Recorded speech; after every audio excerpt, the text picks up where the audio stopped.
Hi, everyone. My name is Jason from Camps with Friends. We are an online platform that helps parents find summer camps and after-school youth activities for their kids throughout the United States. And I'm very excited today to talk to Lisa from Netop Summer Camp. Lisa, why don't you give us the sort of 30-second elevator pitch on who you are and what you folks do? So my name's Lisa. My husband Tom and I own and direct Netop Summer Camp. Both of us have probably over 30 years of camp experience between the two of us. And we took over Netop in April 2020. Netop is a overnight camp for boys or folks who identify as male. We serve rising 3rd through 11th graders. And our two biggest things really are that we are purposefully rustic, a little more back to basics, and we are also small by design. And I can definitely talk about those two things a little bit more. I'm sure it's going to come up maybe in another question. But those are really the two things about us that stand out the most. So for boys and rustic, right? Yeah. Great. Why don't you tell us a little bit about the history of Netop and sort of how you got involved, but then, when it started and kind of where it is and all that kind of good stuff. Yeah, so Netop started in the late 50s. It was started by two college friends, one who was from the Philadelphia area and one who was from the Massachusetts area, suburbs of Boston. They met in college, decided they wanted to work together and start a summer camps. So we're still on the same property in Maine, Casco, Maine, and they started Netop. The philosophy has always been the four spokes philosophy, which again, we can get into a little bit later. But that has always been the wheel behind the idea of Netop. Netop's also always been a camp for boys. It used to focus a little bit more on Christian values, but we are now a non-denominational summer camp. So these two friends owned camp until 1987, and then camp did shut down in 1987. That was the last summer of kind of the first reign of Netop. But the property stayed in the hands of one of the founders, and his son, 20 years later, an alumni reached out to him and said, "Look, I really want to get Netop running again. I'm looking for my next big move and getting camp going." They had just had a big reunion, and they'd had a big reunion at the camp property. So a lot of the guys from the 60s and 70s were just like really pumped up on Netop. And so this guy is named Steve, and he restarted Netop again in 2008 was the first summer that he got it going again, and started with, I think it was like 23 or 24 campers. Most of them were the sons of alumni ready to start that next generation of Netop. And then Tom and I took over in 2020. We started the process in fall of 2019. But honestly, it was kind of right time, right place, right Facebook group. So we were part of a group called Summer Camp Professionals, and there was a post from a camp consultant on there about a camp for sale. And we decided to just say yes, yes, yes, until we maybe couldn't, and we never had to say no. So the more we learned about Netop and the Four Spokes philosophy and just the culture of this camp, we realized like this was the camp that we wanted to continue and take over and maintain and be a part of. So we're now going on 4 years of owning Netop and being kind of the third generation, so to speak. That's really great. Why don't we touch on the four spokes? Why don't you, for parents that are maybe considering sending their kids to Netop, what is the four spokes? Yeah, so the Four Spokes philosophy is something that we incorporate into everything that we do. It's this idea that your personality is like a wagon wheel, and to get a wagon wheel going, you've got four spokes, maybe more. Our four spokes that we focus on are mental, social, spiritual, and physical. And it's this idea, this concept that if you put too much pressure on one spoke, or if another spoke breaks, that your wagon wheel can't turn anymore. And we really focus on allowing our boys to grow and turn into really well-rounded human beings, to the best of their ability. And we don't want them to lessen themselves or change who they really are, or not put focus in certain areas because they think that's what they're supposed to do or not supposed to do. We really want them to engage with who they really are and be their truest self. And so how we kind of define those spokes. So our mental spoke, that's a little bit more of our introspectiveness, our leadership abilities, and how we kind of look at the world and how we think about things. Our social spoke is how we interact with others, which that's always very prominent at camp, how we connect, how we build relationships, how we look to our role models, our counselor role models, and kind of how we use them as well. Our physical spoke, that kind of covers most of our activities, but we're setting goals in our physical areas, whatever physical means for us, whether that is sports or the more creative outlets. And then with physical as well, we're also touching upon that sportsmanship aspect and how to be a good competitor and a respectful competitor, and a leader in those more physical realms. And then our spiritual spoke, we focus more on our inner spirit and who we are, what that spirit means to us. Also the spirit of camp and how we connect with the spirit of Netop. And we also talk about the natural world and natural environment and how we connect with nature and the outdoors, since at camp, we are very much outdoors. And for a lot of our campers, they don't get to spend that much time in a beautiful place outside. So those are our 4 spokes. We have all of our counselors will have 2 to 3 campers during the summer that they are mentors for, and they will sit and have Netop talks with these kids a couple times throughout the session. And they really talk about these 4 spokes. They make sure our campers understand this philosophy, and they help them set goals, not just for the summer, but for the entire year. And we're talking real SMART goals. So, very attainable, very measurable, realistic goals. And we write them all down, and our counselors in about January will take all those goals and write a letter to each of their mentees, and just to check in and say, hey, how's it going with this goal? Or, you talked about how you wanted to join the chess club because you started playing chess and you wanted to make 3 new friends in the chess club. And how's that going for you? How many games have you won? How many friends have you made? So there's a real connection with it. I still have former campers that will tell me that even when they're in college, they still will sit and set their 4 spokes goals for themselves every year. So the philosophy really sticks with our campers. And again, it's especially working in an all-male environment, we're really trying to fight toxic masculinity. We're really trying to make sure our campers can connect with who they are, connect with their feelings. We talk about our feelings a lot at Netop, and the 4 spokes really helps with that because it reminds them that they are well-rounded, that there's a lot of different parts of who they are, and all those parts connect to keep that wagon wheel moving. Yeah, that's really great. Let's talk a little bit about, you had mentioned outdoors, rustic, and activities. What are some of the fun things that kids can do? Yeah. First of all, purposefully rustic. One of the things that makes us special is that we are a platform tent camp. I like to say that we were glamping before it was cool to do that. Parents always worry, like, wait, is my child sleeping on the floor all summer? Absolutely not. Every camper has a bed.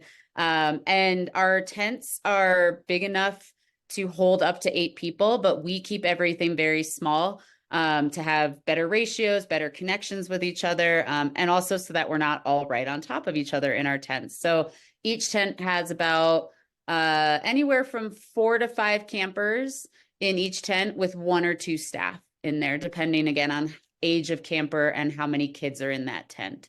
And we have pictures all over our website, so you can take a look at what those authentic canvas tents look like on the platforms. And that really promotes community. I went to a cabin camp, but 4 wooden walls, very different than 4 canvas walls. We can roll our walls up when it's nice out, and it just opens everything up. So now you're not just contained to those kids in your tent. You can now see what everyone is doing. You can be a part of whatever's going on with your next door neighbors. And it's very easy to be a part of that community, feel like you're part of it. In terms of other activities, so we are on, I like to call it a lake, although officially it's a pond, but we are right on a beautiful waterfront. So we have all your typical waterfront activities, swimming, fishing, anything that is people moved or wind moved. We don't do motorized sports, but we've got sailing, canoeing, kayaking, stand-up paddle boarding. That's all waterfront. Then we've got a lot of outdoor focused activities. We do archery. We do a woodsman class, which focuses on, outdoor survival skills and nature-based learning. We have, in the creative arts realm, we've got a wood shop, which is one of our most popular places for our boys to hang out and participate in. We also do wood burning. We do leather craft.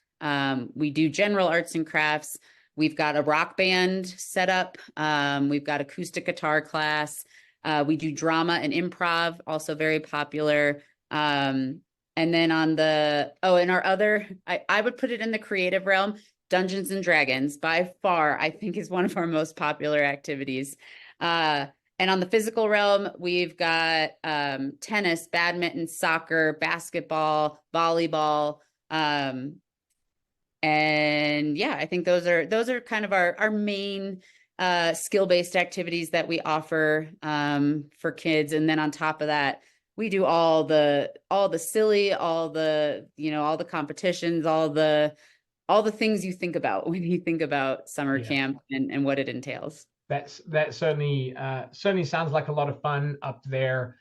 Your programs, how long are they typically? Are they week long? Are they month long? How long are they? We have everything from 10 days to 6 weeks.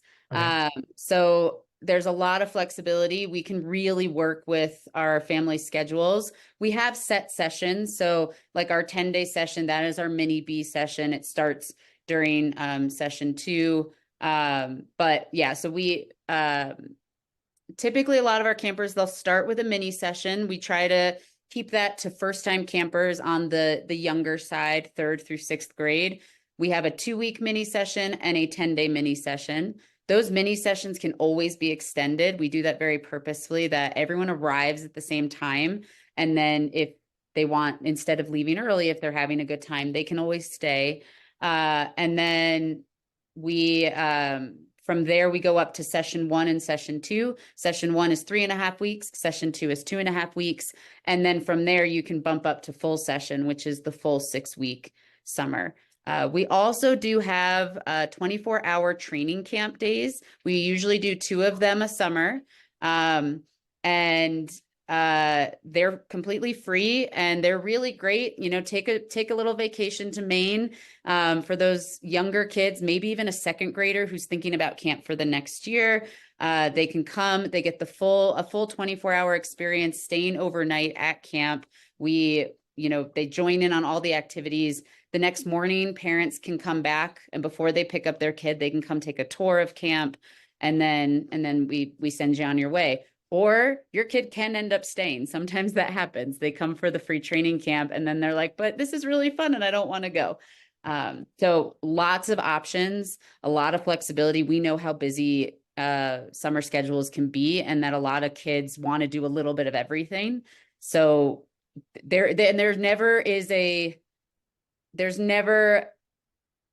they don't have to change their session every year, right? We have some teenagers who have been coming to session 1 their entire life, and that's great. We'll never sit there and say, sorry, you got to a certain age and now you can only come for 6 weeks. Yeah, that's really great. Let's talk a little bit about something I think every summer camp in the United States is currently struggling with, and that is staffing. We're actually looking at developing a staffing portion of our website to help the summer camps and programs on Camps with Friends. But what are some of the challenges that you find with finding staff? What are some of the challenges you're currently having? And if you wanted to, if a college student or someone wanted to reach out to you about working at camp, what sort of details would you want to give them? Yeah. So we have about 50% American staff and then 50% international staff. I would say majority of our American staff have come up through the camp program. Doesn't mean that they have to. It just that tends to be the way that it works out. And then our international staff tend to be a lot of our first year staff. They're all on the J1 counselor visa, and it's a really great experience for them. And even better for us when they love it so much that they come back for second and third years, because there's no rule for the J1 visa that they can only do one summer, which is one of the reasons we really like that program. The other really nice thing with our international staff is that it's very easy for us to find the skills that we want or need to cover. So from a parent perspective, they know that when their kid comes to camp, that we've got a very well-trained, well-skilled, and very safe staff ready for them. We do a week of staff training beforehand, and we also do a week of certification training. So for any of our staff that are interested and able to pass the lifeguard course, we do that in-house, and we do offer that up to any of our staff who have that swimming ability. So for American staff, that is a nice bonus, and some of our internationals as well, that you could walk out of camp not just with a great work experience, but also with a certification that you can then use at other jobs and in other areas of your life. And we do also offer an archery certification in-house as well for our staff if they're interested. I think the place that we struggle is finding those new Americans, right? Those first year American staff who maybe didn't have a camp experience themselves, or maybe did from another camp. And, but it's, I remember when I was in college, like, and maybe it's because I am a camp person, but that's all I wanted to do. And a lot of my friends, that's all they wanted to do was, go be counselors at summer camp.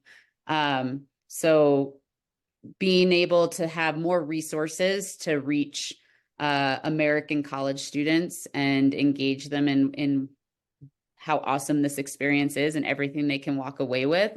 Yeah. I think, I know the ACA is working really hard. They have, this whole thing called Project Real Job. And I think that's the part that a lot of non-camp people forget, is that you're not just a counselor, right? You are the life skills that you walk away with. You're learning responsibility, you're learning time management, you're learning energy management, you're learning conflict resolution, you're learning how to live, work, and play with the same group of people for anywhere from 6 to 8 weeks, which is a big life lesson. Yep. To be able to be successful in other jobs. And there's a lot of initiative and a lot of leadership that comes out of being a camp counselor, because you are in charge of somebody's most prized possession. And, our staff is small, but when you have, one director, and yes, I have some other leadership staff, but one director and 40 staff, I have to have a lot of trust in my staff. And I have to know as well that they can take initiative when I can't be there to prompt them or remind them what they need to do. And that's a big skill that we are encouraging our staff to work on and get better at while they're at camp. So then again, when they go back out into the real world and maybe move into their real job or their career, they know what initiative looks like, and their personalities just tend to be a bit stronger in the room, right? They stand out more. They have better speaking abilities. They interview better typically than someone who's never had, this kind of experience, because being a counselor, you're very front facing. There's a lot of talking. There's a lot of instructing. There's a lot of control that you need to have, over crowd control. So I think that's kind of my big message to potential future camp counselors is, don't just look at this as a job, look at it as an experience, because you're going to walk away with so many more skills than just the, oh, I took care of some kids for 8 weeks. Yeah. There's so much more that you can put on that resume. And again, the ACA offers great resources for seasonal staff to let them know how to talk about their camp counselor experience and how to use it. We also, in the camp world, we're working on this, and I know a lot of camps are working on this, is utilizing counselor positions as internships, and how can we help college students, again, not just look at it as, well, here's the camp counselor job, but here's what we can offer you so that it fits into your internship requirements, so that you can do double duty, have a paid internship and a really fun, lifelong memory and opportunity to walk away with.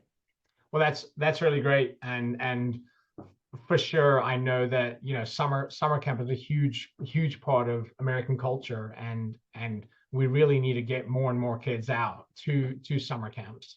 That's our goal here, is to help those parents find great businesses and great summer camps just like yours. Tell me a little bit about Maine. If a parent was to, for example, outside of Maine, wanted to get their kids up there and get them up to camp, what does that kind of look like? Yeah.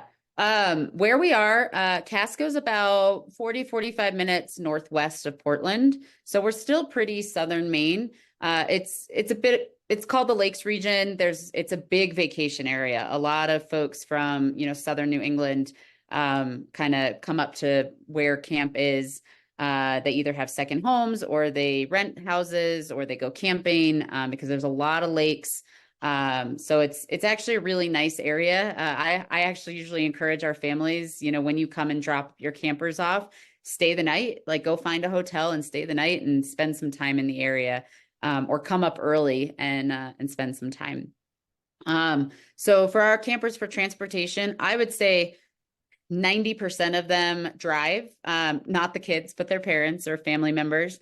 And they, that way the parents and family members can be there for the whole drop-off process and getting the campers checked in. And again, we are very accessible, especially for our New England families, and even for our tri-state families. It's a pretty easy drive. It's a lot of highway, but we're not completely off the beaten path.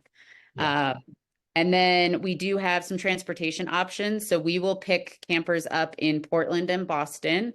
Typically, those campers are flying in from either around the world, or even sometimes like our New York campers will fly in. We've had campers from, Pennsylvania area, Florida, that'll fly in. We always recommend Portland, although it is a little more expensive because it's a smaller airport, but Portland is a hop, skip, and a jump away for us for those pickups. But for campers, we do Boston as well. Boston is about 2 and a bit hours from camp, depending on traffic, which, it's always fun getting in and out of Boston. But we will have some kids that'll take a train or a bus every once in a while. But we always tell them, like, take that train or bus to Portland or to Boston. So those are kind of our main ways of transportation to and from camp. Right. And then just to kind of finish off, if there are parents, whether they're around the world or around the country, that are considering sending their kids up to Maine for a couple of weeks or 6 weeks, or anything like that, what would you say to them about, letting their little ones off, out there, as far as just putting their minds at ease? And what are some of the things that these kids are going to be getting at camp? Yeah. I can speak to that also from the point of view of a mom. I am sending my rising third grader off to camp this year as well. So we're kind of going through that also. And I've definitely gotten some questioning looks when people are like, wait, you're sending your 7.5-year-old, almost 8-year-old for 4 weeks to camp? And I'm like, yeah, we are. I think the biggest thing that parents worry about, safety is a huge one, right? I think a lot of parents, a lot of my parent friends are very concerned about Even just signing up for a play date now, or inviting people to a house, there are certain questions that we're asking each other now that we've never, when I was a kid in the 90s, we didn't ask these questions. We were still a little bit of that stay out on your bike till the street lights come home or come on. And you just go to your friend's house and knock on the door and see if they were home to play. And now it's a very, very different culture that we live in. And I think knowing and trusting your camp is the big deal. So for us, I mentioned that we're small by design. So we have a max capacity of 90 kids per week, and that's on purpose. There are camps out there that handle and manage, hundreds of kids at a time. That's not who we are. We want every child at camp to feel their value and to feel like a big fish in a small pond. So that tends to be the kind of camper we attract, as well as that camper who does want that a little bit more attention. We keep our tent numbers small. We keep within activities, our ratios are small. The national average is a 1-to-8 ratio for elementary school kids. We are typically at a 1-to-6. We're usually less than that, right? We're 1-to-4, sometimes even 1-to-3, because we want all of our staff to know every single child. In fact, by the end of the first night, we require that of our staff, that they know the first and last names of their campers in their tent, but also the campers in the age group, as well as where those kids are from. And then we have a list of like 10 other get to know thy camper questions. I always tell parents as well, this is me. You're going to get me on the phone. If you text, you're getting me. If you email, you're getting me. And I will hold your hand through the entire process from, just learning about who we are all the way through registration, through drop off, while your kid is at camp. We are a tech-free camp, so campers don't have access to technology, not because we're meanies, but because we really want them to focus on the present, what's going on, having those face-to-face connections, and not being distracted, really being able to just be, right? And be and live in the moment. Yep. So I always tell parents, they are my campers, right? I am there at camp for them. I'm an out and about director. I don't just sit in the office. Yes, I have my phone on me at all times, and it's so that parents can contact me, so that every one of our parents has my cell phone number, and they know that if they text me, I may not be able to text them back right away, but I will text them, and it'll be a very genuine, organic, I truly know your kid and what he's up to kind of message back. They're not going to get a generic, everything's fine. Remind me of your kid's name again. It won't be anything like that. So for a lot of parents, especially if they're far away, that I think that's helpful, that there's a face behind camp, right? It's not just they'll meet the counselors. They'll see, we post pictures a lot. We do post on social media as well. So the parents can really feel like they're part of the experience without having to wait for a letter or wait to come pick their kids up. And we spend a lot of time on risk management training and all of our, emergency procedures, everything like that with staff. That's a big part of our staff training, on top of all the softer skills of how to work with kids.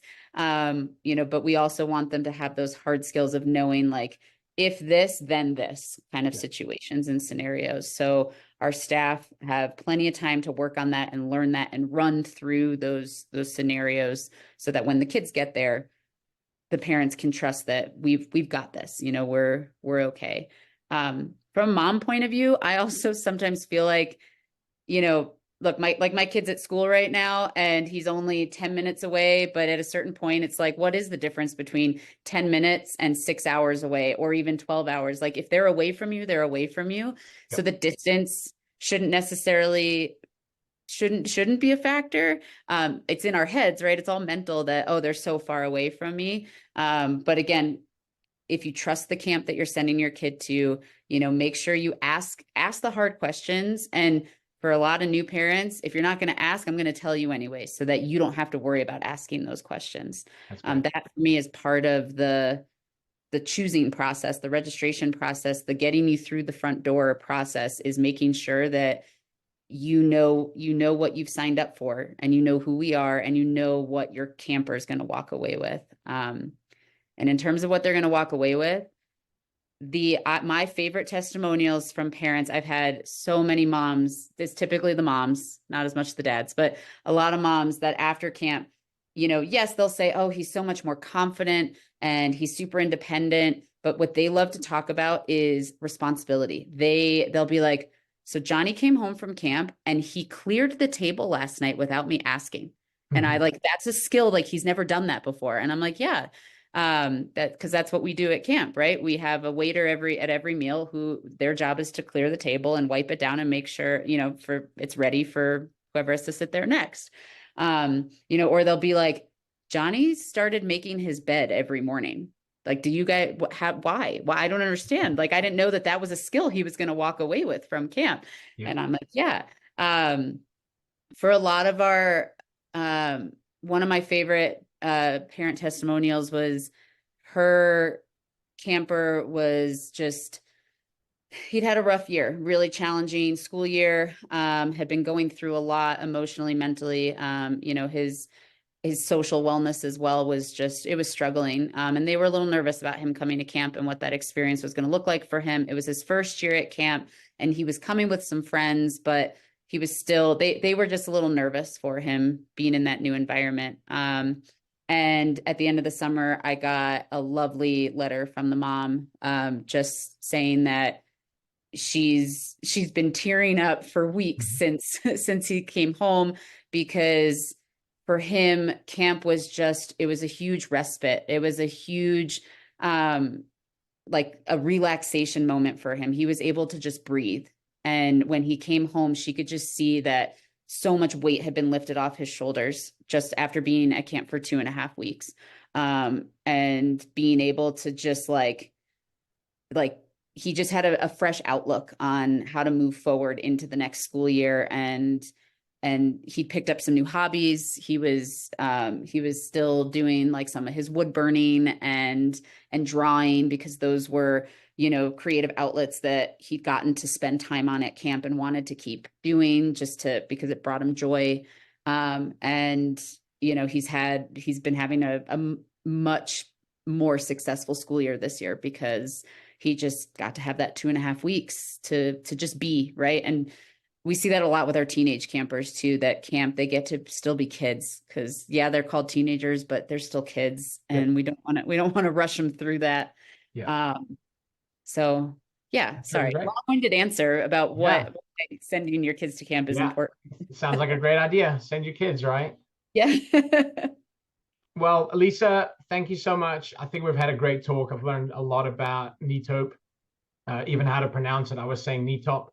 Yes, it's a bit of insider information. So Netop is the Narragansett word for friendship.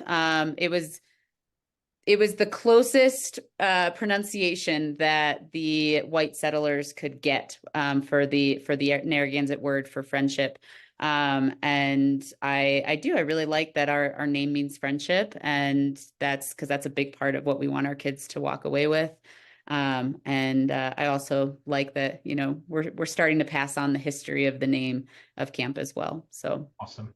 Well, thank you, Lisa. Stick around. I'm going to stop recording and then we can just kind of finish up and we can go from there. Parents, your website, I'm guessing, is Netop. Yeah. www.netopsummercamp.com. Pretty easy. Netop. Netop. Yep. Excellent. Well, thanks everybody. We'll see you again soon. Lisa, stick around. I'm going to stop recording.